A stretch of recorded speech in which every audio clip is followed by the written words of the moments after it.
2013 has turned out to be a hell of a year so far for successful AAA games, and we've got another one yet to add to the list. Released on March 5th, Crystal Dynamics and Square Enix's latest entry in the Tomb Raider series reboots the franchise to follow Lara Croft on her first expedition in Tomb Raid. For years, the press has been spamming us with screenshots, artwork, and videos showcasing the much younger, darker, would-be heroine to amp us up, and for me, it was worth the wait. A famous explorer once said that the extraordinary is in what we do, not who we are. I'd finally set out to make my mark, to find adventure, but instead, adventure found me. Tomb Raider tells us the origin story of how Lara Croft became the vivacious, sexy, and powerful archaeologist we've come to love. The game opens with Lara on board a ship with fellow archaeologists, specialists, and a camera crew who are shooting a form of reality TV show or a documentary in hopes of making it big off of a dangerous expedition. The group is searching for a lost Japanese civilization called the Yamatai in the Dragon's Triangle to the south of Japan. The ship encounters a massive storm and strands the survivors on a mysterious island. The remainder of the game is spent searching for the missing crew, saving them from the dangerous natives of the island, and figuring out how the hell to get off this godforsaken place. It wouldn't be a Tomb Raider game if there wasn't something seriously messed up going on, and this is no exception. Throughout the story, we watch Lara transition from a scared, fragile, and inexperienced explorer into an ambitious, formidable survivor.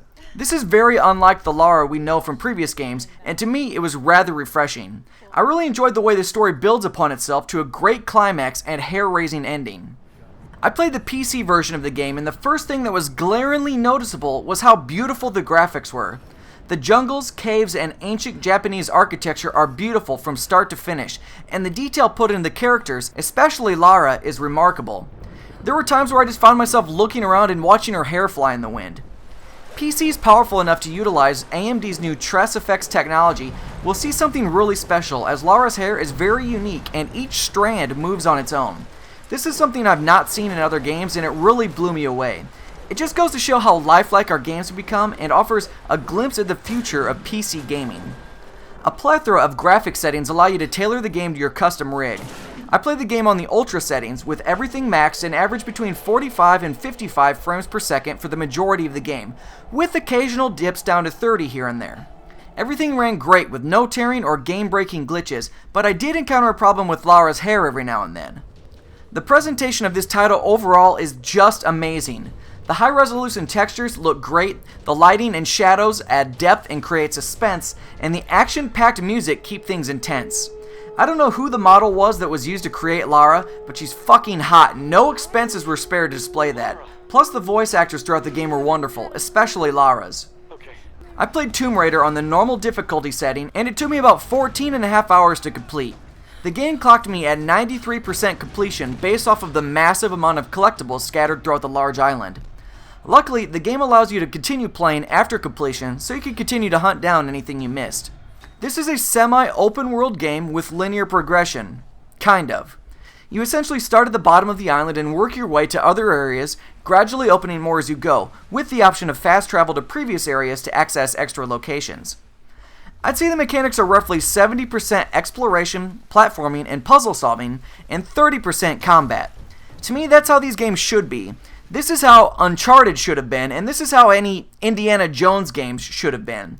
Action-adventure platformers are not shooters. They may have shooter elements, but I can't stand when that becomes the focus. Bravo to Crystal Dynamics for keeping this genre the way it should be.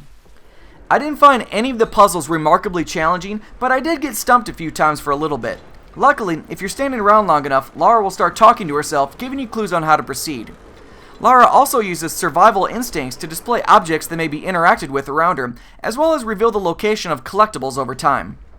Being that Lara is young and inexperienced, the game shows us how she becomes the badass we know by focusing on Lara's ability to learn survival skills and adapt to everything that's thrown at her.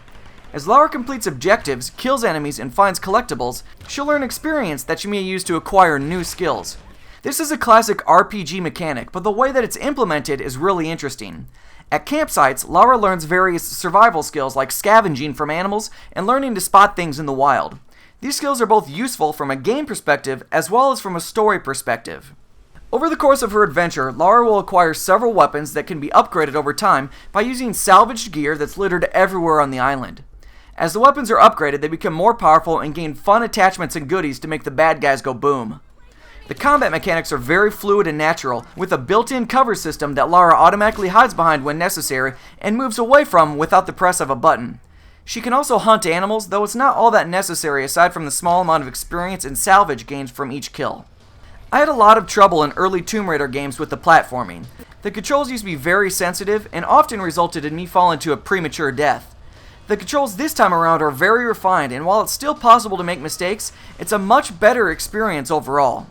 There are QuickTime events thrown in the mix as well, and you either love that or hate it. The PC version of the game often doesn't tell you though which button to press, assuming that you should know based off of the context of what's happening, but that resulted in several deaths for me as well.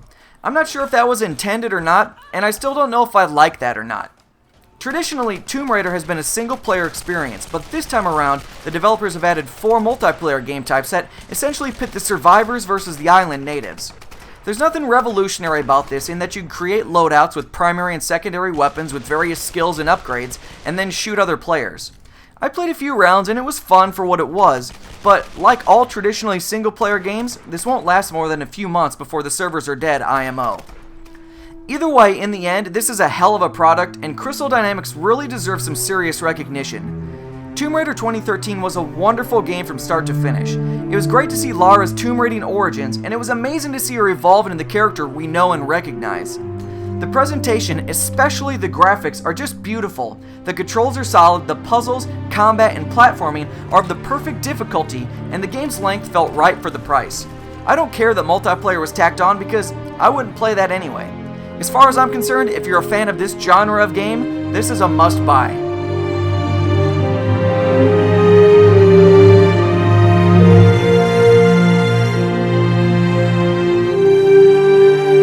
Check out the full write-up and screenshots over at ZeitgeistGameReview.com. Stay up to date by following me on Twitter and Facebook, and make sure to check out all of the other great gaming entertainment on the Game Station. Don't forget to subscribe and press the thumbs up button. Thanks for watching.